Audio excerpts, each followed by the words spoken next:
Forget the slogans. This is what workers, business owners, and residents are actually saying about migrants, in real life, not in theory. My rent used to be stressful. Now it's scary.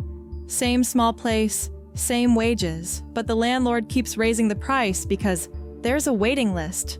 The area filled up fast, people moving in from out of state and from outside the country, and we haven't built enough places to live. We're one bad month away from getting pushed out. Maricopa County, that's Phoenix, added tens of thousands of new residents in a single year, and local officials say the region is short around 270,000 homes. Rents are still more than 25% higher than before 2020, and courts logged nearly 8,000 eviction cases in 1 month, the highest level this century. My store runs on pennies. The city tells us to tighten up, maybe lose some small business help, maybe wait on repairs. But at the same time, the city is paying hotel money every night to house new arrivals because there's nowhere else to put them. I'm not cold to people. I'm saying nobody planned for this, and now my block is paying for it.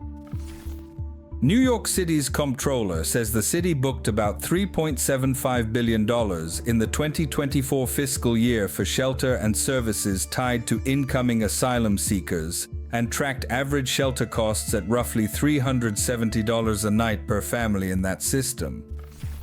I work emergency calls, and I'm seeing people staged in places that were never meant for living. Police lobbies, airport corners, floors. The message we get from the city is it's under control. It doesn't look under control. City officials say Chicago has taken in 51,000 plus new arrivals by July 2025. With shelters at capacity, the city has been parking people in police stations and airports as overflow space. I work nights in a budget hotel. When I ask for a raise, management just shrugs. They tell me, there's always someone else who'll take the shift. A lot of the new hires are brand new to the country and willing to start low just to get in. The message is clear. You're replaceable.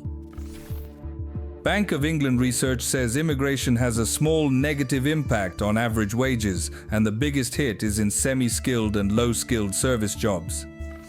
This doesn't feel like the block I grew up on. The old diners are gone. New storefronts are in languages I can't even read. And half the conversations on the street aren't in English anymore. At night, it doesn't feel familiar. Not dangerous, just like being a visitor in a place that used to be home. Nobody ever asked the people already here if we were ready for this much change this fast. New York City says its population speaks over 200 languages, and about 49% of residents speak a language other than English at home. The city also reports that 37% of New Yorkers were born outside the United States. In Queens specifically, U.S. Census data, ACS 2023, shows about 47.3% of residents, roughly 1.1 million people, were born outside the country. You've heard the case against how migration is working right now. The case for migrants is in the other video. It's linked below. Drop your take, hit like, and stay with us.